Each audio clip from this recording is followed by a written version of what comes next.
Bismillahirrahmanirrahim. Assalamualaikum warahmatullahi wabarakatuh. Perkenalkan, nama saya Muhammad Ilyas. Saya dari kelas C21 mata kuliah Psikologi Pendidikan. Di sini saya akan menjelaskan tentang motivasi belajar. Motivasi. Istilah motivasi dalam kaidah bahasa Indonesia berasal dari kata motif yang berarti kekuatan yang ada dalam diri individu yang menyebabkan individu tersebut bertindak atau berbuat. Motivasi adalah suatu dorongan yang ada pada diri seseorang individu yang menyebabkan individu tersebut melakukan aktivitas atau kegiatan dalam rangka mencapai tujuan tertentu. Jenis-jenis motivasi belajar. Yang pertama, berdasarkan arah datangnya motif.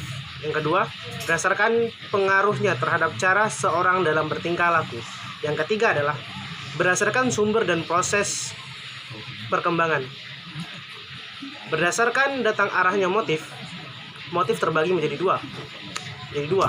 Yang pertama motif internal, yaitu motif internal diartikan sebagai motif yang timbul dari dalam diri orang yang bersangkutan tanpa rangsangan atau bantuan dari orang lain. Seorang yang secara intrinsik termotivasi akan melakukan pekerjaan karena mendapatkan pekerjaan itu menyenangkan dan dapat memenuhi kebutuhannya. Tidak tergantung pada penghargaan eksplisit atau paksaan eksternal lainnya. Motif ini dapat berupa kepribadian, sikap, pengalaman, pendidikan, atau penghargaan dan cita-cita. Yang kedua adalah motivasi eksternal. Motivasi eksternal adalah motivasi yang timbul karena rangsangan atau bantuan dari orang lain. Motif ini disebabkan oleh keinginan untuk menerima ganjaran atau menghindari hukuman. Berdasarkan pengaruhnya terhadap cara seorang dalam bertingkah laku. Menurut Davis dan Neustadt 1996, motivasi yang mempengaruhi seseorang dalam bertingkah laku, termasuk belajar, terbagi menjadi 4 pola, yaitu motivasi berprestasi, yaitu dorongan untuk mengatasi tantangan untuk maju dan berkembang. Kedua adalah motivasi berafiliasi, yaitu dorongan untuk berhubungan dengan orang lain secara efektif. Yang ketiga adalah motivasi berkompetisi, yaitu dorongan untuk mencapai hasil kerja dengan kualitas tinggi. Yang keempat adalah motivasi berkuasa, yaitu dorongan untuk mengaruhi orang lain dan situasi. Berdasarkan sumber dan proses perkembangannya.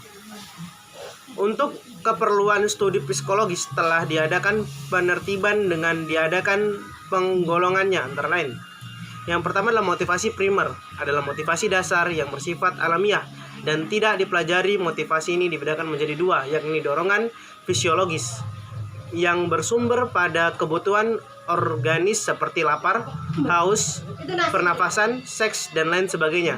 Yang kedua adalah dorongan umum atau motif darurat, termasuk di dalamnya rasa takut, rasa kasih sayang, rasa ingin tahu, dan lainnya.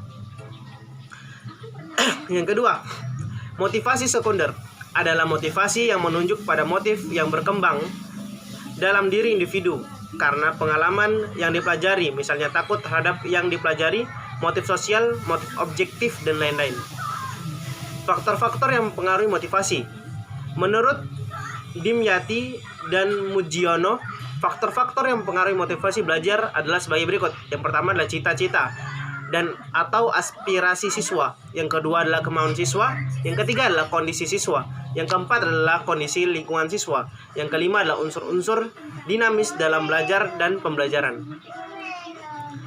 Mungkin itu saja presentasi yang bisa saya sampaikan. Saya ucapkan terima kasih. Wassalamualaikum warahmatullahi wabarakatuh.